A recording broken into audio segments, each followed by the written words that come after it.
اللہ اللہ اللہ اللہ الحمد للہ وحدہ والصلاۃ والسلام علی من لا نبی بعد۔ میرے محترم بزرگوں، دوست اور بھائیوں، آپ کافی تھکے ہوئے لگ رہے ہیں اور محسوس ہو رہا ہے کہ شاید زبردستی آپ احباب کو بٹھایا گیا یا آپ تعلق کے بنا پر زبردستی بیٹھے ہیں۔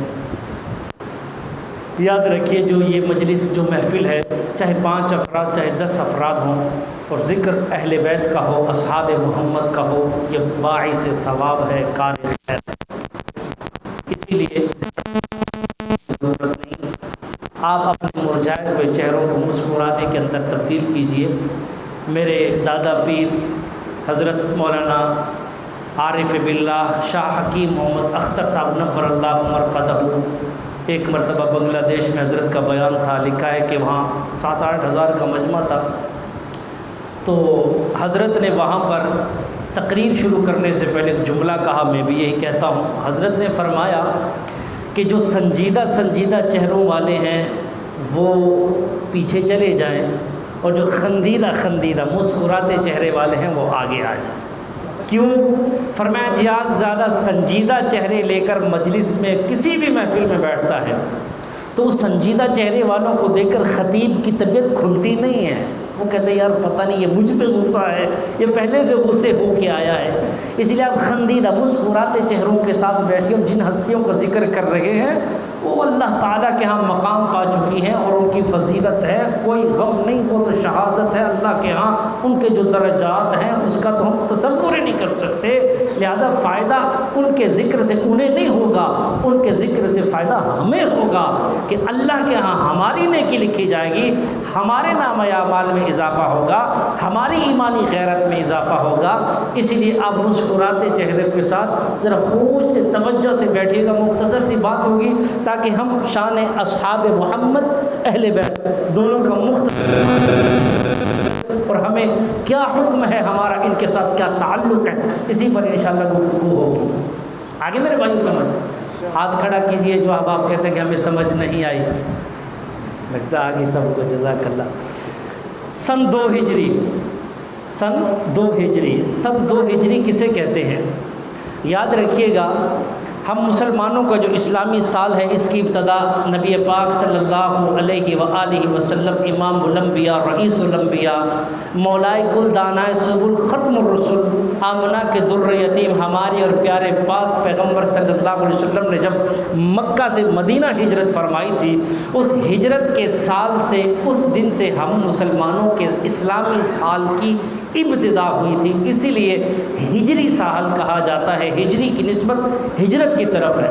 جب آپ مدینہ منورہ میں تشریف لے گئے سن 2 ہجری میں، جناب امام المتقین، مسلمانوں کے خلیفہ 4 سیدنا رضی اللہ تعالی عنہ کا نکاح حضور کی پیاری لخت جگر خاتون جنت جناب طیبہ طاہرہ سیدہ فاطمہ الزہرا رضی اللہ تعالی عنہا کے ساتھ سن 2 ہجری میں ان کا نکاح ہوا۔ سن 3 ہجری میں جناب سیدنا علی المرتضیٰ کے گھر میں جناب سیدہ فاطمہ الزہرا رضی اللہ تعالی عنہا کے بطن سے ایک لڑکا پیدا ہوا۔ حضرت علی المرتضیٰ اسے لے کر خوشی خوشی آقا کی خدمت میں گئے اور گود میں بچہ رکھا۔ رسول اللہ، میرے پاس آقا ایک بیٹا پیدا ہوا ہے۔ آپ نے فرمایا خوش ہوئے، نام کیا رکھا؟ یا رسول اللہ میں نے نام اس کا حرب رکھا ہے۔ حرب کا معنی جنگجو ہوتا ہے۔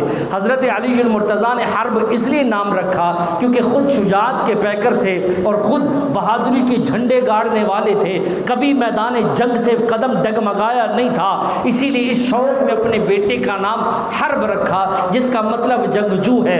آقا نے فرمایا نہیں، میرا یہ بیٹا حرب نہیں، اس کا نام حسن ہے۔ آپ نے اپنی زبان حسن کے منہ میں دے کر اسے گھٹی دی، نام حسن رکھا، دائیں کان میں اذان دی، بائیں میں اقامت کہی، پھر آپ نے دعائے خیر کی 7ویں دن نام تجویز فرما دیا، حسن رکھ کے دعائے خیر 7ویں دن کی۔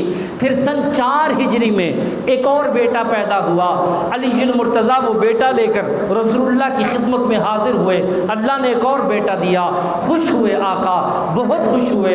علی نام کیا رکھا؟ یا رسول اللہ اس کا نام بھی حرب رکھا ہے۔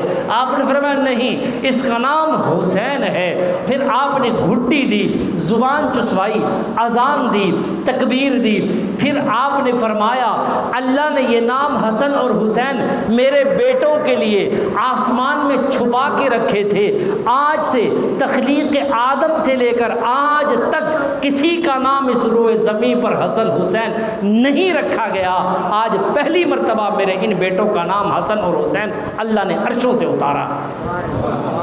یہ تو ہو گئی بات آپ کی ولادت کی۔ اور پھر بچپن میں دنیا کے اندر قانون ہے، ہر انسان کو اللہ نے حکم دیا، رسول اللہ نے حکم دیا، یہ کام کرو گے یہ اجر ملے گا، یوں محنت کرو گے اس کا پھل یوں ملے گا، یوں مشقت کرو گے یوں آزمائشوں سے گزرو گے اللہ کی طرف سے جزا ملے گی، ثمرہ ملے گا، پھل ملے گا جنت کی شکل میں، دنیا کے اندر فلاں فلاں انعامات کی شکل میں۔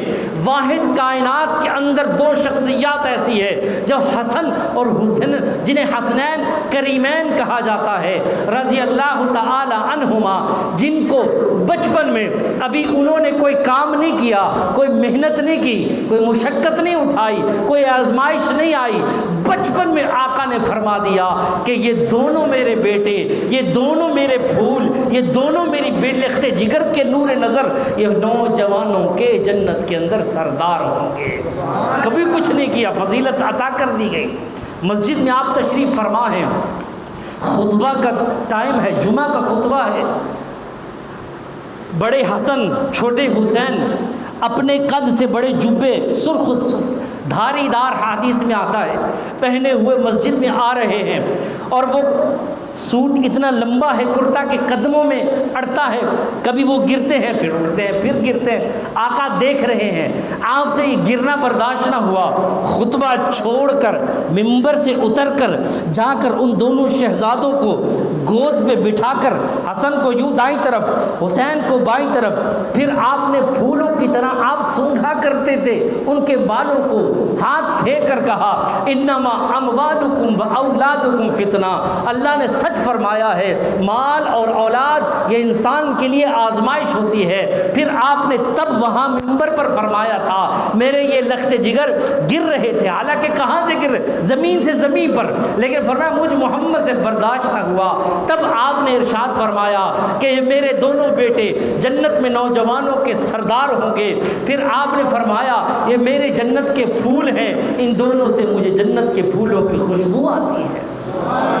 پھر اس کے بعد اصحاب محمد، ایک مرتبہ آپ گھر سے گلی کے اندر سے گزر رہے ہیں، جناب سیدہ فاطمہ الزہرا رضی اللہ تعالی عنہا کے ہاں دونوں بیٹے دونوں شہزادوں کے رونے کی آواز آئی، آقا تشریف لے گئے جلدی جلدی اپنی بیٹی کے گھر جا کر کہا فاطمہ تجھے میں نے کتنی مرتبہ منع کیا ہے میرے ان 2 بیٹوں کو رلایا مت کر، کیونکہ جب یہ روتے ہیں محمد سے ہنسا نہیں جاتا۔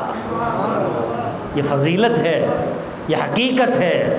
اہل بیت کسے کہتے ہیں؟ رسول اللہ صلی اللہ علیہ وآلہ وسلم کی 11 ازواج ہیں، 11 بیویاں امہات المؤمنین جنہیں کہا جاتا ہے اہل بیت میں شامل ہے قرآن کی زبان سے۔ اور جناب سیدنا حسن، جناب امام حسین، امام حسن، جناب سیدہ فاطمہ الزہرا اور آپ کی بیٹیاں یہ حضور کی زبان سے اہل بیت میں شامل ہیں۔ جناب علی المرتضیٰ رضی اللہ تعالی عنہ بھی حضور کی زبان مبارک سے اہل بیت میں شامل ہیں۔ قرآن کی زبان میں آپ کی ازواج بھی شامل ہیں۔ انما یرید اللہ لیذہب عنکم الرجس اہل البیت، 3 مرتبہ قرآن میں اہل بیت کا لفظ آیا ہے، اور یہ اہل بیت یہ مسلمانوں کے ایمان کا جز ہے، یہ اسی طرح پاک ہیں، اسی طرح پاک ہیں۔ اور یہ پاک تن ہے اور سب تن پاک ہے، اور ان کے ساتھ ایمانی رشتہ اور اس میں کمزوری کا آ جانا، اس میں شک و شبے کا آ جانا، اس میں کوئی بغض حسد اور نفرت کا آ جانا، یہ انسان کے بے ایمان ہونے کی نشانی ہے، اس کا ایمان کامل نہیں، کامل کیا بلکہ وہ مسلمان ہی نہیں ہے۔ اہل بیت سے بغض رکھنا، اہل بیت سے نفرت رکھنا، اہل بیت سے عداوت رکھنا، اہل بیت سے کسی قسم کی کوئی بھی انسان کسر اٹھا رکھے، وہ ایمان کا کامل بھی نہیں ہے بلکہ مسلمان ہی نہیں ہے۔ جس طرح اصحاب محمد انسان کے ایمان کا جز ہے، اہل بیت بھی مسلمانوں کے ایمان کا جز ہے۔ ہم لوگ اہل سنت والجماعت کہلاتے ہیں، کیوں؟ علماء نے لکھا ہے ہم لوگوں کا ایک ہاتھ اصحاب محمد کے دامن میں ہے اور دوسرے ہاتھ میں اہل بیت کا دامن ہم نے پکڑا ہے۔ اگر ہم اصحاب محمد کے دامن سے ہاتھ کو کھینچتے ہیں ہم رافضی بن جائیں گے، اور اہل بیت کے دامن سے ہاتھ کھینچ لیں گے ہم خارجی بن جائیں گے۔ اپنے دونوں ہاتھوں سے دونوں کے دامن کو سنبھال کے رکھیں گے، ہم اہل سنت والجماعت بن جائیں گے، ہمارے ایمان کا جز ہے۔ ایک تو بات یہ ہو، اور پھر صحابہ اکرام رضوان اللہ تعالی عنہم اجمعین، اللہ نے صحابہ کو بھی، صحابہ کے دلوں میں جو عقیدت، جو احترام کا رشتہ تھا اہل بیت کے ساتھ، وہ کبھی نہ خطیب بیان کرتا ہے، نہ کوئی آج کا میراثی بیان کرتا ہے، نہ کوئی آج کا ذاکر بیان کرے گا۔ کیوں؟ کیونکہ اگر اہل بیت کا صحابہ کے ساتھ تعلق بیان کیا جائے، آج جتنا بڑا فتنہ ہے، کوئی بھی کسی قسم کا فرقہ واریت ہے، اس کے سب دروازے بند ہو جائیں گے، لیکن وہ کبھی لوگوں کو حقیقت نہیں بتائیں گے کہ اہل بیت، خاص کر ان دو شہزادوں کا اور اہل بیت کا اصحاب محمد سے کیا تعلق تھا، کیا عمر تھی۔ جب حضور صلی اللہ علیہ وسلم 10 ہجری میں آقا کا انتقال ہوتا ہے، حضرت حسن کی عمر 8 سال ہے، حضرت حسین کی عمر 7 سال ہے، 7 اور 8 سال کی عمر میں آقا دنیا سے تشریف لے گئے۔ اس کے بعد کی زندگی 53 یا 54 سال کی عمر ہے جب کربلا کا واقعہ آتا ہے، درمیان کی زندگی 45-47 سال، وہ تاریخ کا مورخ کہاں چھپا دیتا ہے، انہوں نے کہاں گزاری تھی، کیسے گزاری تھی۔ جناب سیدنا ابو بکر صدیق مسجد سے نماز جمعہ پڑھ کے جب امیر المومنین بن گئے، خلیفہ بن گئے، آقا دنیا سے تشریف لے گئے، تو حضرت ابو بکر صدیق جمعہ کی نماز پڑھ کے نکلتے ہیں، گلی کے اندر بچے کھڑے ہیں کھیل رہے ہیں، انہی میں سے حسین کو آپ نے دیکھا، تو آپ حضرت ابو بکر صدیق نے دیکھا، حضرت علی بھی ساتھ ہیں، عمر بھی ساتھ ہیں، حضرت ابو بکر صدیق بھاگے انہیں پیار کرنے کے لیے، اور جب پکڑا چومنے لگے، بوسہ دیا پیشانی پہ، بالوں پہ۔ علی نے کہا ابو بکر کیا ہوا، بھول تو نہیں گئے، جانتے ہو کس کا بیٹا ہے؟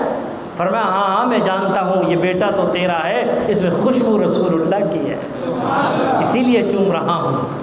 حضرت ابو ہریرہ رضی اللہ تعالیٰ عنہ ایک مرتبہ جنازہ پڑھ کے حضرت امام حسن رضی اللہ تعالیٰ عنہ کے ساتھ تشریف لا رہے ہیں، اور حضرت ابو ہریرہ بوڑھے ہو چکے ہیں اور گرد و غبار مٹی اڑی ہوئی حضرت امام حسن کے پاؤں پہ لگی ہوئی ہے، جنازہ کافی دور سے پڑھ کر آئے، مٹی لگ گئی راستے میں، تو حضرت امام حسن تشریف فرما ہوئے، حضرت ابو ہریرہ نے اپنی پگڑی اتار کر یا رومال اتار کر آپ کے قدم کو صاف کرنے کے لیے بیٹھے کہ آپ کے مٹی لگی ہے۔ حضرت حسن کھڑے ہوئے، چچا جان آپ یہ کیا کر رہے ہیں، آپ ہم سے بڑے ہیں، آپ یہ کیا کر رہے ہیں؟ فرمایا ہاں ہاں بیٹا بے شک میں بڑا ہوں، میں نے، اور حضرت حسن نے کہا کہ ہمارے نانا نے کہا کہ علماء کی تعظیم کرو، بڑوں کی توقیر کرو، آپ یہ کیا کر رہے ہیں؟ حضرت ابو ہریرہ کی آنکھوں میں آنسو ہیں، فرمایا ہاں ہاں پیارے، ہمیں اسی تیرے نانے سے میں نے یہ بھی سنا ہے کہ میں ان حسن حسین سے محبت رکھتا ہوں، جو ان سے محبت رکھے گا اللہ ان سے محبت رکھے گا، میں اس سے محبت کروں گا، جو ان سے بغض رکھے گا اللہ اس سے نفرت بغض رکھے گا، اور محمد بھی اس سے بغض رکھے گا، اور جو ان کی خدمت کرے گا، اسی لیے میں تیری خدمت کر رہا ہوں، اسی لیے میں اپنی محبت کا ثبوت دے رہا ہوں۔ ہمارے دلوں میں آپ کے لیے بڑا احترام اور عزت کا رشتہ ہے۔ یہ صحابہ کا ایک احترام کا رشتہ تھا۔ حضرت عمر فاروق اعظم کا واقعہ آپ نے کتنی بار سنا۔ ہمارے ہاں مسئلہ یہ ہے کہ ہم لوگ مسلمانوں کی نجات کا دار و مدار، جزاک اللہ، سماع نہیں ہے، مسلمانوں کی نجات کا دار و مدار سماع نہیں ہے، اعمال ہے۔ کیا مطلب؟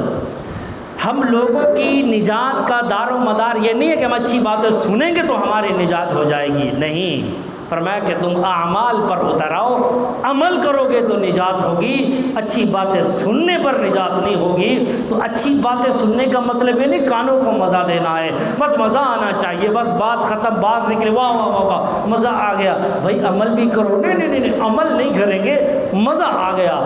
پھر ہم جب کسی بات کو ایک بار سنتے ہیں، دو بار سنتے ہیں، تیسری بار کسی خطیب کی زبان سے سنتے ہیں، ہمارے یہاں ایک رواج بنا او یار یہ بات تو میں نے پہلے بھی سنی ہے۔ اچھا آپ نے پہلے کتنی بار سنی؟ 2 بار سنی۔ جب پہلی بار سنی تھی اس بات کو سننے کے بعد آپ کے دل میں محبت کے اور جذبات اٹھے تھے، عمل کیا تھا؟ نہیں۔ دوسری بار سنی تب آپ نے عمل کیا؟ نہیں۔ تو اس کا مطلب ہے صرف سن رہے ہیں، عمل نہیں کر رہے۔ تو ہماری نجات اس امت کی اللہ نے وعدہ کیا اعمال پر، اعمال ہوں گے تو نجات ہوگی، سما پر ہماری نجات کا دار و مدار نہیں ہے کہ صرف سنا۔ ان کے ذکر خیر ہمارے اس لیے بھی ہے، ایک تو اللہ ہمارے ایمان کی حلاوت کو بڑھائے، اللہ ہماری ایمانی غیرت کو بڑھائے، اور ان سے محبت اور عقیدت کی وجہ سے اللہ ہمیں عمل کی بھی توفیق عطا فرمائے۔ اسی لیے ان کے احوال اور ذکر اذکار کو بیان کیا جاتا ہے۔ جناب سیدنا عمر فاروق اعظم کو ایک مرتبہ حضرت حسین رضی اللہ تعالیٰ عنہ غالباً حضرت عمر کے بیٹے عبداللہ بن عمر کو کہا، حضرت عمر امیر المومنین ہے، خلیفہ وقت ہے، اور حضرت حسین نے ایسے ہی ایک مرتبہ محبت میں اور ایسے ہی انداز میں کہہ دیا حضرت عمر کے بیٹے کو کہ تو ابن الغلام ہے، میرے غلام کا بیٹا ہے، میرے غلام کا بیٹا ہے۔ حضرت عبداللہ ابن عمر غالباً حضرت عبد الرحمن ابن عمر تھے، عبداللہ ابن عمر تھے، میرے ذہن میں نام نہیں آ رہا، تو فوراً آئے حضرت عمر کے پاس، آ کر اپنا دکھڑا رویا اور کہا کہ مجھے آج حسین نے مجھے کہا کہ تو میرے غلام کا بیٹا ہے۔ حضرت عمر تڑپ اٹھے، فرمایا واقعی ایسے کہا؟ جی انہوں نے ایسے کہا۔ فرمایا کہ جا انہیں کہے جو کچھ آپ نے زبان سے کہا ہے اسے پرچی پہ ذرا لکھ دیجئے، کاغذ پہ یا رکے پہ یا چمڑے پہ یا تخت جو ہے پتے پر لکھ دیجئے۔ وہ چلے گئے، جا کر کہا آپ نے مجھے غلام کا بیٹا کہا، ذرا لکھ دیجئے۔ انہوں نے کہا میں لکھ دیتا ہوں۔ حضرت حسین نے لکھ دیا کہ تو میرے غلام کا بیٹا ہے۔ حضرت عمر کے پاس لے کر آئے، عمر کبھی چومتے ہیں، آنکھوں سے لگاتے ہیں، کہا بیٹا جب میں دنیا سے چلا جاؤں میرے لیے یہی کافی ہے، اسے میرے کفن میں رکھ دینا تاکہ میں جب رسول اللہ کے پاس پیش ہوں مجھے آقا پوچھیں عمر کیا لے کر آیا ہے، میں کہوں آقا اور تو کچھ نہیں میرے پاس، ہاں میں نے آپ کے خاندان کی غلامی کی ہے، اور ثبوت کے لیے دیکھیے میں آپ کے نواسے کا رکا لے کر آیا ہوں۔ انہوں نے لکھا ہے کہ عمر میرا غلام ہے، میرا بیٹا اس کا غلام کا بیٹا ہے، تو یہ میں بطور ثبوت کے پیش کروں گا، میری نجات کے لیے یہی بات ہی کافی ہے۔ شادی ہوئی ہے علی کی فاطمہ کی، گواہ کون ہے علی اور فاطمہ کی شادی کے؟ حضرت جناب ابو بکر صدیق خلیفہ اول، خلیفہ بلا فصل، جناب عمر فاروق اعظم خلیفہ دوم کی 2 گواہ ہیں۔ اور خرچہ کس نے اٹھایا؟ پورا خرچہ مکمل جناب سیدنا عثمان غنی رضی اللہ تعالی عنہ نے علی کی شادی کا خرچہ مکمل عثمان ابن عفان نے اٹھایا۔ محبت اور آپس میں رشتہ داری تو دیکھو، کربلا کا سب سے پہلا شہید کون تھا؟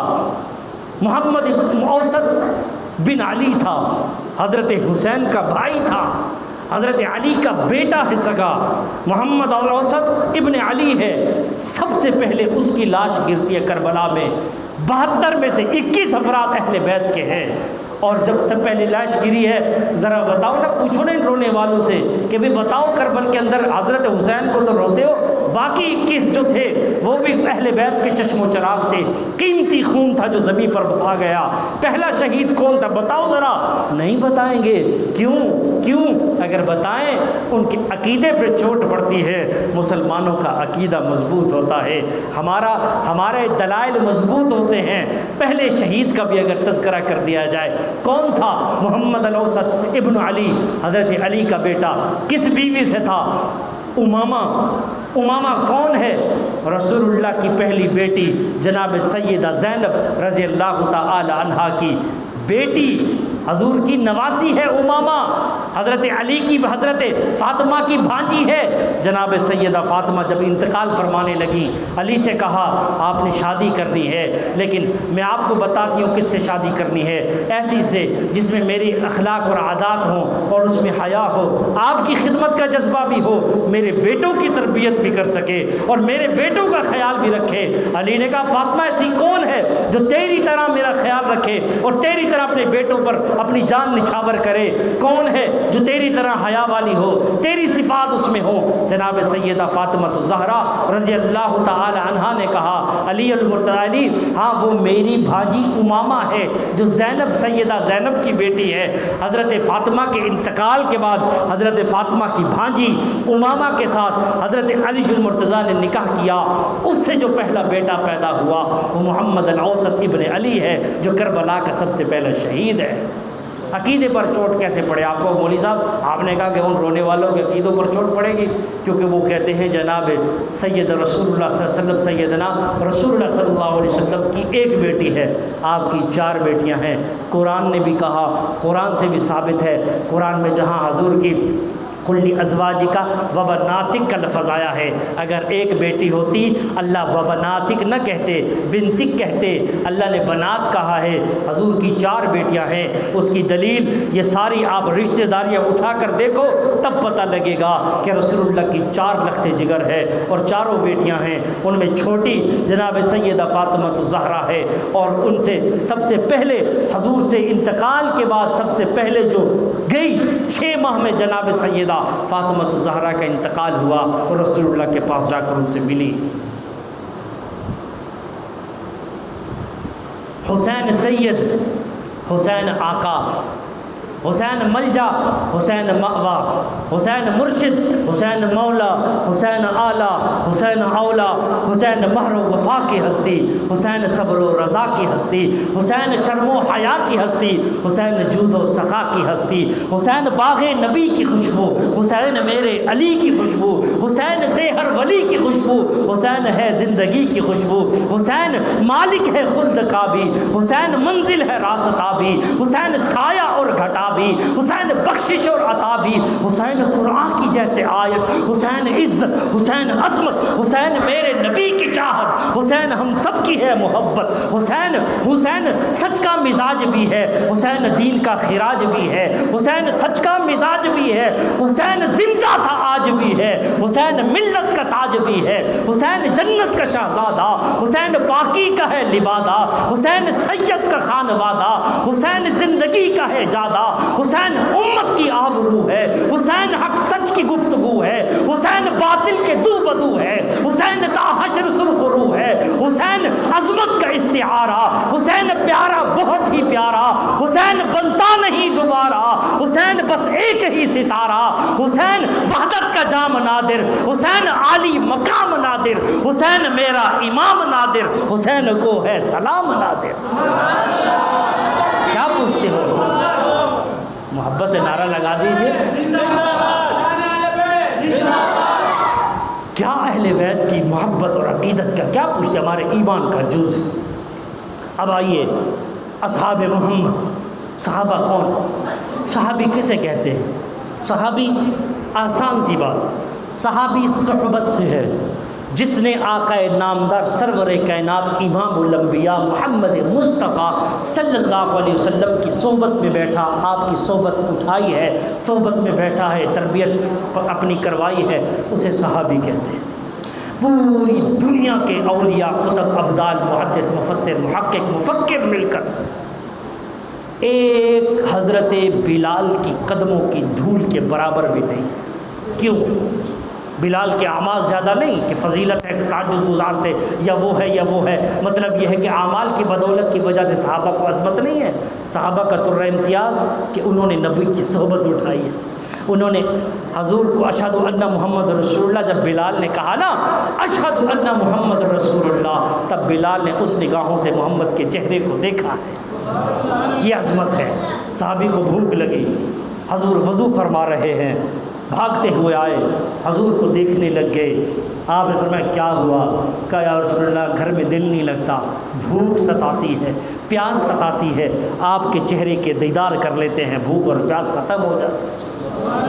دشمنوں سے جنگ ہے، دشمنوں سے جنگ ہے، کفار نے ایک جاسوس کو بھیجا، چہرہ بھیس بدل کر جا دیکھ مسلمان کیا کر رہے ہیں۔ مسلمانوں کے میدان جو ہے ان لشکر میں گھس گیا، مسلمان صحابہ کیا کر رہے ہیں؟ حضور وضو فرماتے ہیں، آپ کے وضو کا پانی نیچے نہیں گرتا، صحابہ ہاتھوں میں لیتے ہیں، ملتے ہیں، پیتے ہیں، سر پہ ڈالتے ہیں، آپ کا لعاب مبارک پھینکتے ہیں، آپ صحابہ گرنے نہیں دیتے، اٹھاتے ہیں، اپنے ہاتھوں پہ ملتے ہیں۔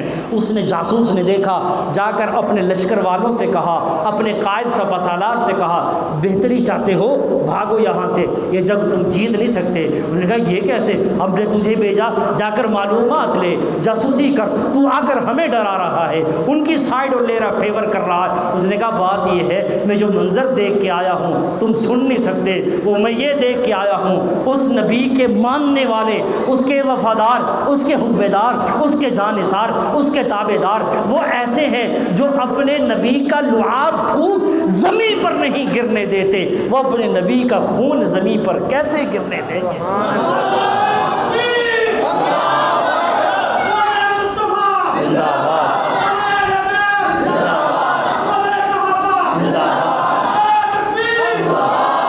ایسے نہیں ہمارے قیمتی علماء، قیمتی خدا کی قسم قیمتی علماء شہید ہوئے۔ کیوں؟ صحابہ اکرام رضوان اللہ تعالی علیہم کے تذکرے کرتے کرتے کسی کا خون لاہور کی ہائی کورٹ میں پڑا ہے، کسی کا خون جھنگ کی سرزمین میں پڑا ہے، کسی کی خون کی گواہی کراچی کی گلیاں سڑکیں نشتر پارک دے گا، کسی کی خون کی گواہی محلہ رشید آباد ملتان دے گا، کسی کی خون کی جگہ کی گواہی، شہادت کی گواہی آپ جا کر تو دیکھو خیر پور سندھ کی زمین دے گی، اسلام آباد کا موٹر وے دے گا۔ کتنے قیمتی خون گئے صرف اس بنا پر کہ ہم مرتے مرتے مر تو جائیں گے، اصحاب محمد کی عظمت پہ آنچ نہیں آنے دیں گے، ان کی شان پہ آنچ نہیں آنے دیں گے۔ کیوں؟ وجہ یہ تھی کہ وہ وفادار نبی کے تھے، وہ وفادار اپنے نبی کے تھے، وہ حبیدار اپنے نبی کے تھے۔ انہوں نے نبی پر قرآن کو اترتے دیکھا ہے، انہوں نے نبی کو بولتے ہوئے دیکھا ہے، انہوں نے نبی کو کھاتے ہوئے دیکھا ہے۔ گھر کی چار دیواری کی آقا کی زندگی، سونا، کھانا پینا، بیت الخلا اور رات کے معمولات، دن کے معمولات، گھر کی ساری زندگی یہ اہل بیت نے ہمیں بتائی ہے، کیونکہ وہ نبی کے گھر والے تھے۔ حضور کی جنگ کی زندگی، مسجد کی زندگی، بازار گلی کی زندگی، آپ کا چلنا پھرنا، اٹھنا بیٹھنا، خطابت، منبر، سب کچھ یہ ہمیں بتایا ہے، اصحاب محمد نے بتایا ہے، کیونکہ وہ حضور کے در والے ہیں۔ ہم گھر والوں کے بھی غلام ہیں، رسول اللہ کے در والوں کے بھی غلام۔ اسی لیے رسول اللہ نے فرمایا تھا کہ میں تمہارے درمیان دو چیزیں چھوڑ کے جا رہا ہوں، ایک اللہ کا قرآن ہے، ایک اپنے اہل بیت کو چھوڑ کے جا رہا ہوں۔ حضور نے کیوں کہا میرے صحابی کن نجوم، ستاروں کی طرح ہیں؟ حضور نے کیوں کہا میرے اہل بیت نوح کی کشتی کی طرح ہے؟ نوح کی کشتی کہاں جو سمندر میں چلتی ہے، کشتی کا خشکی سے کیا تعلق ہے؟ رسول اللہ نے کیوں کہا میرے صحابہ ستاروں کی مانند ہے؟ علماء نے بڑا خوبصورت نقطہ نکالا ہے، فرمایا اس لیے اہل بیت کو کشتی نوح سے تشبیہ دی ہے۔ کیوں؟ کیونکہ جب حضرت نوح، آپ کو معلوم ہے 950 سال حضرت نوح نے تبلیغ کی، 80-83 افراد کلمہ پڑھے صرف 950 سال میں۔ ضروری نہیں ہے کہ ہم جو محنت کرتے ہیں 5-10 سال 20 سال ہم نے محنت کی اور ہمارے محنت کا پھل ہمیں فوراً نظر آ جائے، کبھی نہیں۔ کبھی کبھی انسان کے اخلاص اور محنت کا پھل انسان کو 40 سال کے بعد بھی ملتا ہے۔ حضرت یعقوب حضرت یوسف سے جدا ہوئے تھے، 40 سال کے بعد حضرت یعقوب کی دعا قبول ہوئی تھی، یوسف اپنے باپ کو جا کر ملے تھے 40 سال کے بعد۔ اسی لیے فرمایا کہ دعا مانگتے ہو لا یعجل، دعا کے بعد جلد بازی نہ کرو، بس تمہارا کام ہے مانگنا۔ ہم اللہ کے در کے فقیر بھکاری ہیں، سائل مانگتے ہیں، پڑے رہو، مانگتے رہو، مانگتے رہو۔ قبولیت کب ہوگی وہ بہتر جانتا ہے، جب قبول ہوگی وہ تمہیں اس کے ثمرات دکھائے گا۔ جلد بازی نہیں مانگو۔ اگر جلد بازی مانگتے ہو اللہ سے، اور اگر اللہ جلد بازی کرے تمہاری دعاؤں کو قبول کرنے میں، پھر یاد رکھنا اللہ ہمارے گناہوں پر سزا میں بھی جلد بازی کر سکتے۔ اگر ہمارے سزا دینے پر جلد بازی کی اس نے، ہم میں سے کوئی بھی یہاں نہ بیٹھا ہوتا۔ میرے اور آپ کے عیبوں کو چھپایا کس نے؟ میرے عیبوں کے پردے چھپائے ٹالے کس نے؟ سفید پوش بنا کر یہاں بٹھایا ہے کس نے؟ کیا پتا آپ سے بڑا گنہگار میں کون ہے، کتنا بڑا گنہگار کوئی نہیں کہہ سکتا۔ رب محمد کی قسم، یہ اس رب کا احسان ہے، حضور کی دعا کی طفیل میرے اور آپ کے گناہوں کو چھپا دیا، پردہ ڈالا ہے۔ تو جب اللہ نے پردہ ڈالا ہے رسول اللہ کی دعا کی بدولت، تو ہمارے لیے رحمت للعالمین حضور ہوئے کہ نہ ہوئے؟ اسی نبی کے پیارے، آپ کے وفادار، آپ کے جان نثار، آپ پر جان نچھاور کرنے والے صحابہ ہیں جن پر قربان ہو گئے ہمارے بڑے بڑے علماء، بڑے بڑے اکابرین۔ تو یہ اصحاب محمد ہمارے ایمان کا جز، ہمارے ایمان کا جز ہے سارے کے ساتھ۔ اچھا، ہمیں بات کر رہا تھا کیوں کہا نوح کی کشتی ہے اہل بیت؟ اس لیے کہ حضرت نوح نے بات یہاں سے شروع کی، 950 سال تبلیغی، 83-84 افراد اسلام لائے، اور جب سیلاب آیا، پانی وفارت النور بوس، پانی آسمان سے پانی، زمین سے پانی، نوح کی کشتی تیرنے لگی، اور کشتی نے 6 مہینے کے بعد مقام جبل جودی پر آ کر مقام پر ٹھہری، اور مسلمان جو حضرت نوح کو آدم ثانی کہا جاتا ہے۔ آدم ثانی کیوں کہا جاتا ہے؟ کیونکہ تخلیق، انسانیت کی تخلیق حضرت آدم سے شروع ہوئی، سب سے پہلے انسان حضرت آدم تھے۔ حضرت نوح تک جو کشتی میں سوار ہیں اس کے علاوہ جتنے تھے سب غرق ہو چکے تھے، پوری روئے زمین پر طوفان سیلاب آ چکا تھا، سارے غرق۔ وہ جو 80-83 افراد تھے اہل ایمان، انہی میں سے میں اور آپ کی پھر نسل چلی ہے اسی کو، اسی لیے حضرت آدم کو جو ہے نوح کو آدم ثانی کہا جاتا ہے، تو ساری نسل ختم۔ اور فرمایا کہ اس لیے یہ اچھا بھائی اہل بیت کو کشتی سے تشبیہ دی، کشتی تو چلتی ہے پانی میں، ہم رہتے ہیں خشکی میں، ایسے ہے کہ نہیں ہے؟ تو خشکی سے تشبیہ اس لیے دی کشتی سے، فرمایا کہ تم خشکی میں ہو لیکن تمہارے اندر بدعمالیوں کے سیلاب بھی ہیں، بدعات کے سیلاب بھی ہیں، رافضیت کا سیلاب بھی ہے، منکر حدیث کا سیلاب بھی ہے، قرآن کا انکار کرنے والوں کا سیلاب بھی ہے، رسول اللہ کی ختم نبوت کا انکار کرنے والوں کا سیلاب بھی ہے، بدعمالیوں کا سیلاب ہے، اور ہر قسم سے گمراہیوں کا سیلاب ہے۔ تو جب گمراہیوں کے، بدعمالیوں کے، بے راہ رویوں کے سیلاب آ جائیں، اہل بیت کی کشتی میں بیٹھ جاؤ۔ اچھا، اہل بیت کی کشتی میں بیٹھ گئے، راستہ کیسے تلاش کریں؟ فرمایا اصحابی کالنجوم، میرے صحابہ ستاروں کی طرح ہیں۔ ستاروں پر لوگ جب سمندر میں سفر کرتے ہیں، بڑی عمر والے احباب جانتے ہوں گے، وہ سمندر میں دریاؤں میں سفر کرنے والے، ان کے پاس کوئی اس قسم کا جو چیز تو نہ ہوتی تھی، وہ صرف ستاروں سے اندازہ لگاتے تھے ہم نے یہاں جانا ہے، یہ یہاں جانا ہے۔ فرمایا کہ تم اہل بیت کی کشتی میں ان بدعات اور گمراہیوں کے سیلاب سے بچنے کے لیے اہل بیت کی کشتی میں سوار ہو جاؤ، صحابہ ستارے ہیں، ان سے راستہ تلاش کرو، منزل پر پہنچ جاؤ گے، وہاں تمہیں محمد کھڑا ہوا ملے گا جنت کے دروازے پر۔ تو اہل بیت کی کشتی، ہم اس پر سوار ہونے کی آج ہمیں ضرورت ہے تاکہ ہم فتنوں سے بچیں، سیلاب گمراہیوں سے بچیں۔ اور اصحاب محمد نبی کے گلشن کے باغباں تھے میرے نبی کے صحابہ، ملائکہ سے وہ کم کہاں تھے میرے نبی کے صحابہ، علوم و تقویٰ کا گلستان تھے میرے نبی کے صحابہ، وفا و اخلاص کا نشان تھے میرے نبی کے صحابہ۔ ہاں، نبی کی باتوں پہ پختہ ایمان، نبی کی سنتوں سے عشق بے حد، نبی کے ہر حکم کی اذاں تھے میرے نبی کے صحابہ، عرب و عجم کے عظیم فاتح، بلا کی جرت، سراپا حکمت، خدائے غالب کا کارواں تھے میرے نبی کے صحابہ، فسوق و عصیاں سے سب کو نفرت، صلاح و طاعت کے سبھی خوگر، شرافتوں کا ہنسی جہاں تھے میرے نبی کے صحابہ، ستم شیعہ وفا، ستم ظریفی کے دور میں بھی نبی کے ہمراہ جمے رہے تھے، وفا شعاری کی داستاں تھے میرے نبی کے صحابہ۔ ہاں، جو دین کی کرنیں بکھر رہی تھیں تو اہل باطل سمٹ رہے تھے، جو دین کی کرنیں بکھر رہی تھیں تو اہل باطل سمٹ رہے تھے، تبھی تو کفار پر گرا ہیں میرے نبی کے صحابہ۔ تحفظ دین مصطفیٰ میں کٹا دی جانے، نہائے خون میں کتاب و سنت کے پاسباں تھے میرے نبی کے صحابہ، خدا نے جن کے دلوں کو سینچا، نبی نے جن کی ہے تربیت کی، کمال کا بحر بے کراں تھے میرے نبی کے صحابہ، خدا نے دی ہیں رضا کی ٹکٹیں، نبی نے جن کو کہا ہے تارے، جمیل عظمت کا آسماں تھے میرے نبی کے صحابہ۔ کیا پوچھتے ہیں؟ زندہ باد، زندہ باد، زندہ باد۔ اللہ آج یہ عہد اور یہ پیغام لے کر جائیے اپنے گھروں میں، ہم اصحاب محمد سے محبت کرنے والے، ہم اہل بیت سے محبت کرنے والے، اہل بیت کے قدموں کی خاک کو اپنی آنکھوں کا سرما بھی غنیمت اور سعادت سمجھنے والے، اصحاب محمد کے قدموں کی دھول کو اپنے چہرے پر سجانے والے، ہمارے لیے یہی ہے، اور ہم یہیں سے ہمارا ایمان بچے گا، وگرنہ ایمان بچنے کا اور کیا طریقہ ہے؟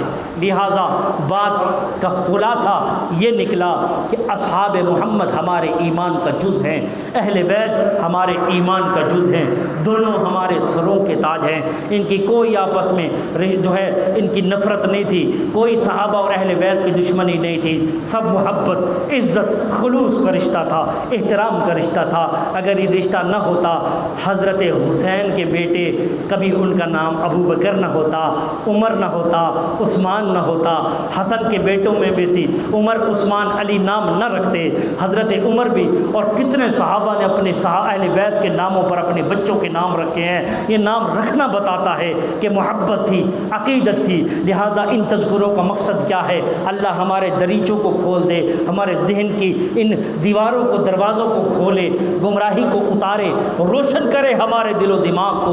آج فتنوں کا دور ہے میرے بھائیوں، اپنا ایمان بچاؤ۔ بڑی عمر کے افراد جن کی اولادیں ہیں، میں ان سے کہوں گا یقین جانیے ایسے فتنے ہیں، کبھی آپ کے سامنے کھڑے ہیں، آپ کو پتہ ہی نہیں لگے گا کہ فتنہ ہے۔ آپ کے نوجوان نسل کو گمراہ کرنے کے لیے بڑی بڑی لابیز آج کام کر رہی ہے، بڑے بڑے لوگ سوشل میڈیا پہ کام کر رہے ہیں، ہمارے نوجوانوں کے مستقبل سے کھیل رہے ہیں۔ اپنے بچوں کے مستقبل کو سنواریے، اپنے بچوں کے ایمان کی حفاظت کیجئے۔ یہ ایمان بہت بڑی غنیمت ہے۔ اگر میرے حضرت جی، میرے شیخ العرب والعجم، میرے مربی، میرے محسن، میرے مرشد عارف باللہ حضرت مولانا شاہ جلیل احمد اخن صاحب دامت برکاتہ حضرت فرماتے ہیں اگر ایمان بچاتے بچاتے بس مرتے دم تک ایمان بچا کر لے گئے، آگے کام اللہ بنا دے گا، بس ایمان کو بچاؤ۔ اور حضرت نے فرمایا ایمان کا بچانا اتنا ضروری ہے، کوئی نہیں کہہ سکتا میں صبح کو مسلمان ہوں، شام کے بھی مسلمان رہوں گا، نہیں، ہمارے ذہن میں شکوک و شبہات ڈالے جاتے ہیں۔ کافر کا مطلب یہ نہیں ہوتا کھلم کھلا کفر کا انکار کرے۔ خدا کی قسم کتنے ایسے مسلمان پھرتے ہیں، کب سے وہ اپنے دامن سے اسلام کو جھٹک چکے ہیں، ان کے گھر والوں کو بھی پتہ نہیں کیوں ان کے ذہنوں میں شکوک و شبہات ڈالے جاتے ہیں، کبھی صحابہ کے بارے میں، کبھی قرآن کے بارے میں، کبھی نبی کے بارے میں، کبھی دین کے بارے میں، کبھی روزوں کے بارے میں، کبھی زکوٰۃ کے بارے میں، کبھی قربانی کے بارے میں۔ یہ شکوک و شبہات ہم پر نہیں ہے، مولویوں پر نہیں ہے، کسی ملا پر نہیں ہے، اسلام پر ہے۔ جو اسلام پر شک کرے گا، اور جس اسلام کو اللہ نے فرمایا لا ریب فیہ، اس قرآن میں کوئی شک نہیں، قرآن اسلام قرآن سے تو نکلا ہے، اس کو اسلام میں شک نہیں، تو ہمیں اسلام کے بارے میں شکوک و شبہات ڈالے جاتے ہیں۔ کبھی ابو بکر کو برا کہا جاتا ہے نعوذ باللہ، عمر کو، اصحاب محمد، امیر معاویہ کو برا کہا جاتا ہے، نوجوان کو پتہ کچھ نہیں۔ ہم ان گمراہوں کے اندر ایسے پگھلتے جاتے ہیں اور پتہ ہی نہیں لگتا کب ہم اپنے دامن اسلام سے چھڑا بیٹھے، کب کہ ہم اسلام سے نکل چکے، ہمیں پتہ ہی نہیں ہے۔ تو میرے شیخ حضرت فرماتے ہیں، الشیخ جلیل احمد اخن صاحب دامت برکاتہ حضرت فرماتے ہیں ایمان اتنا ضروری ہے۔ حضرت ایک واقعہ بیان فرماتے ہیں، حضرت نے فرمایا ایک بزرگ بیٹھے ہیں اپنے دفتر میں اور ان کے مرید سامنے بیٹھے ہیں، اور یہ حضرت دیوار کے ساتھ بیٹھے ہیں، سامنے دروازہ ہے۔ حضرت نے فرمایا اگر مجھے اللہ کی طرف سے ابھی حکم آ جائے کہ تمہیں ہم یہاں پر موت دیں یا دروازے پر چلے جاؤ، وہاں پر پہنچو گے تمہیں ولایت ملے گی، ولایت جسے ولی کہا جاتا ہے، دروازے پر پہنچو گے ولایت ملے گی، اگر یہیں پر بیٹھو گے ولایت ملنے کے بعد موت مانگتے ہو یا یہیں بیٹھے بیٹھے موت مانگو گے، اگر مجھے اللہ اختیار دے دے کہ میں یہیں بیٹھا ہوں جہاں اپنی جگہ پر، کہ تم یہاں مرنا چاہو گے یا دروازے تک پہنچ کر اگر تمہیں ولایت دے دوں، ولایت ملنے کے بعد مرنا چاہو گے، بتاؤ میں کیا اختیار کروں؟ مریدوں نے کہا حضرت سبحان اللہ، یہاں تو ویسے آپ مر جائیں گے، دروازے تک پہنچ جائیے آپ کو ولایت بھی مل جائے گی۔ حضرت نے فرمایا نہیں، میں یہیں مرنے کو ترجیح دوں گا۔ کیوں؟ فرمایا اس لیے کیا پتا اس دروازے تک پہنچتے پہنچتے میرا ایمان بھی سلامت رہتا ہے کہ نہیں رہتا۔ ایمان کی اتنی حفاظت ضروری ہے. کوئی پتہ نہیں آج ہم کیا ہیں کل کیا ہے. اللہ سے عافیت مانگو اپنے گھر والوں کے لیے, اپنے بچوں کے لیے, اور اپنے بچوں کو دینی خطوط پر تربیت کرو. سکول پڑھاتے ہو پڑھاؤ, کالج انگریزی میں جو بنانا چاہتے ہو پڑھاؤ, اچھے سے اچھے دینی تعلیم دو, اچھے سے اچھے دنیاوی تعلیم دو. کبھی وہ محتاج نہ رہے, اسے پڑھاؤ لکھاؤ ضرور, وہ جاہل نہ رہے. دنیا کی تعلیم دلاؤ, وہ جاہل نہ رہے. پڑھا لکھا ہوگا, بات کو سمجھے گا, پک کرے گا, لیکن اپنے بچوں کی دینی خطوط پر تربیت ضرور کرو. آج یہ دین ہمارے گھروں سے نکلتا جا رہا ہے. بہت افسوس کی بات ہے, ہمارا بیٹا بیٹی شادی کے قابل ہو گیا. ہم شادی بچوں کی کب کرتے ہیں؟ جب دکان پر بیٹھنے کے قابل ہوگا اس کی شادی کرتے ہیں. ابھی فیکٹری چلانے کا قابل ہوگا شادی کرتے ہیں. ابھی جی جوان ہو گیا, بس صحیح ہے کاروبار سنبھال لیتا ہے, شادی کرتے ہیں. شادی چلانے کے لیے یہی چیزیں دیکھنی پڑتی ہیں. اور بھائی یہ دیکھو وہ انسان بھی بنا ہے کہ نہیں بنا, فیکٹری چلانے کے قابل ہو کہ انسان بنا کہ نہیں بنا, اسے پتہ ہے. آج ہمیں پتہ ہی نہیں کون کتنے ہم رشتے ہیں نوجوان جو کرتے ہیں سنت سمجھ کر. ہوس ہمارے ذہن میں ہوتی ہے, سنت تو بڑی دور کی بات ہے, وہ ہمارے ذہن میں ہوتی نہیں ہے. اسی لیے شادیوں کے بعد طلاقیں, نفرتیں, اور ایک دوسرے سے لڑائی جھگڑے, رسپیکٹ نہ ہونا, عزت نہ ہونا, گالی گلوچ, مار کٹائی. کیوں ہے؟ کیونکہ شادی کے وقت ہماری بنیاد ہی غلط رکھی گئی. ہمیں بتایا نہیں گیا کہ رسول اللہ کی سنت ہے, سنت کے فائدے ثواب ہے. ہمارے ذہن میں ہوتی بھی ہوس ہے, ہم اسی بنیاد پر شادی کرتے ہیں. پھر جھگڑے نہ ہوں تو اور کیا ہوں, رسول اللہ کی سنت ناپید ہو چکی ہے. اور جب ہم بیٹے کی شادی کرتے ہیں, بیٹے کو بتاتے نہیں تیری بیوی کی کیا حقوق ہے. بیٹی کی شادی کرتے ہیں, ماں باپ بیٹی کو بتاتے نہیں, بس یہی کہتے ہیں بیٹا بس اس کے فرما بردار بن کے رہنا, تیری لاش وہاں سے آنی چاہیے. کیوں بھی لاش آنی چاہیے؟ آپ مارنے کے لیے اپنی بیٹی کو وہاں بھیج رہے ہو کہ وہ مر کے آئے, یہ کیسی بات ہے؟ آپ اپنی بیٹی کو دینی خطوط اسے بتائے, استوار کیا, بیٹی تیرے خامند میں تجھ پر یہ حق ہے. اگر تو اس کی عزت افزائی کرے گی, اس کی تابع داری کرے گی,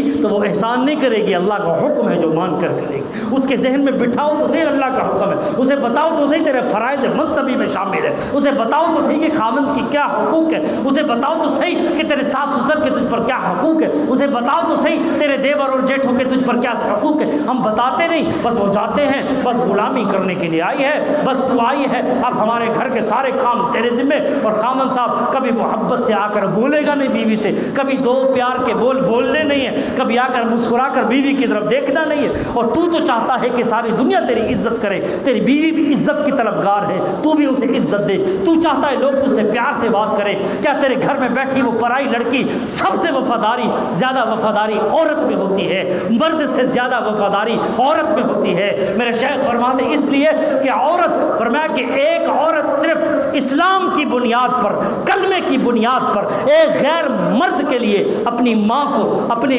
باپ کو, اپنے بھائیوں کو, اپنی بہنوں کو, اپنے بچپن کی سہیلیوں کو, اپنے رشتہ داروں کو چھوڑ کر ایک غیر مرد کے لیے جب اس کے لیے محرم بن چکا ہے, صرف کلمے کی بنیاد پر چھوڑ کر آتی ہے. فرمایا اتنا جگرا کسی مرد کا ہے یا عورت کا ہے, وہ وفا کی دیوی ہے. تم کبھی آ کر اسے وفا کو طلب تو کرو, وفا دے کر تو دیکھو تمہیں وفا ملے گی, عزت دے کر تو دیکھو تمہیں عزت ملے گی, احترام کا رشتہ قائم کر کے تو دیکھو, کبھی دو آنسو اس کے پوچھ کے تو دیکھو. حضرت عطا اللہ شاہ بخاری رحمۃ اللہ علیہ کا جملہ ہے, فرماتے ہیں کہ لوگوں تمہیں کیا پتا, جب گھر میں وہ بیوی بیٹھی تمہاری اپنے گھر بار کو چھوڑ کر یہاں ایک پرائے مرد کے لیے جب محرم بن چکا ہے, گھر چھوڑ کے آتی ہے, آٹا گھونتی ہے, تم سمجھتے ہو آٹے میں نمک زیادہ ہے. فرمایا یہ بھی تو ہو سکتا ہے وہ اپنے آٹے کو گھونتے ہوئے, اپنے گھر والوں کا خیال کرتے ہوئے, اپنی ماں باپ کے ساتھ گزارے ہوئے بچپن کے لمحات کو یاد کرتے ہوئے, اپنے بھائی بہن کی لڑائیوں کو بچپن میں یاد کرتے ہوئے, وہ محبت وہ لاڈ کو یاد کرتے ہوئے اس کی آنکھوں سے آنسو گرا ہو,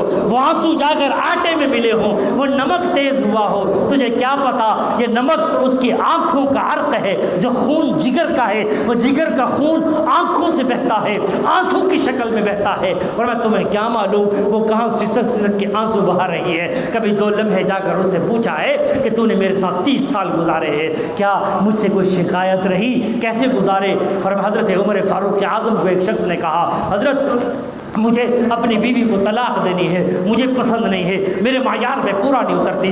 حضرت عمر فاروق اعظم نے فرمایا او ظالم، کبھی یہ غور کیا جب تو بیمار ہوتا ہے تیرے بچوں کے پیشاب پخانے دھلانے والی تیری بیوی ہے، تیرے بچوں کے تیرے کپڑے غلط اور ناپاک ہر قسم کے میلے کپڑے دھونے والی تیری بیوی ہے، تیرے گھر کی دیکھ بھال کرنے والی تیری بیوی ہے، تیرے صفائی ستھرائی کھانا پینا وقت پر ہر چیز تجھے دینے والی، کبھی وہ دھوبن بنتی ہے تیرے لیے، کبھی بھنگن بنتی ہے اپنے بچوں کے لیے، کبھی وہ تیرے لیے جمعدار بنی ہوئی ہے، کبھی تیرے لیے کچھ بنی ہوئی ہے، کبھی باورچی خانے میں کھڑی ہے، سارے گھر کو چمکتے سدھارتی ہے، صفائی ستھرائی شام کو تیرا انتظار کر کے تجھے کھانا دلا کر سکون سے تو بستر پر جاتا ہے، تیرے جسم سے سکون کا ذریعہ بھی وہی، تیرے جسمانی اور روحانی اور ذہن کے سکون کا ذریعہ بھی وہی ہے۔ فرمایا تو کہتا ہے کہ تجھے بیوی سے محبت نہیں ہے، فرمایا اپنا معیار بدل، جو تو نے ذہنوں میں تصوراتی دنیا بنائی ہوئی ہے نا، ایسے ہونی چاہیے میرے خوابوں کی مجنو اور لیلا، ایسے ہونی چاہیے میرے خوابوں کی میری ڈریم گرل ایسے ہونی چاہیے۔ اور خوابوں میں آپ نے اور سوچا ہوتا ہے، حقیقت کی زندگی کچھ اور ہوتی ہے، اس میں کچھ لوگ دو کی پالیسی ہوتی ہے، لہٰذا اپنے گھروں کو برباد ہونے سے بچائیے، عزت دیجیے ہر کسی کو، بڑوں کو عزت دیجیے، چھوٹوں سے محبت کیجیے اور اپنے بچوں کی دینی خطوط پر تربیت کیجیے، علماء کی عزت اور احترام کیجیے، مساجد کا احترام کیجیے، اللہ والوں کی صحبت میں بیٹھیے، فتنوں سے بچیے۔ اللہ تعالی ہمیں ان باتوں پر عمل کرنے کی توفیق عطا فرمائے۔ وآخر دعوانا، اب جس کے جی میں آئے وہی پائے روشنی، ہم نے تو دل جلا کے سر عام رکھ دیا ہے۔ وآخر دعوانا ان الحمدللہ رب العالمین۔ اللہ تعالیٰ آپ لوگوں کا آنا، ہمارا آنا بیٹھنا کھانا، حضرت بزرگوں کا اللہ ہمارے سروں پر سایہ قائم و دائم فرمائے، ان علماء کا، ان قرہ کا جنہوں نے محنت کرتے کرتے، یہ آپ کے بچوں کے محسن ہے، میرے بھائی محسن ہے، آپ ڈاکٹر کے پاس جاتے ہیں، آپ کا علاج کرتا ہے، پیسے لے کر علاج کر رہا ہے، اس نے آپ کی بیماری ٹھیک کی، آپ کہتے ہیں ہم شکر گزار ہیں ہمارا محسن ہے، اور زندگی بھر اس کا احسان نہیں اتارتے۔ وہ تو جسمانی مریض جو ہے ٹھیک کرنے والے ہیں، یہ روحانی معالج ہیں، یا آپ کے بچوں کے ایمان کو چمکاتے ہیں، آپ کے بچوں کے سینوں میں قرآن کو ڈالتے ہیں، اندازہ لگے یہ کتنے بڑے محسن ہیں۔ اللہ تعالیٰ ان بزرگوں کا سایہ، ان علماء قرہ کا سایہ بھی ہمارے سروں پر خیر و عافیت سے تادیر سلامت رکھے۔ اللہ ہمیں ان کی قدر کرنے کی توفیق عطا فرمائے۔ وآخر دعوانا الحمدللہ رب العالمین۔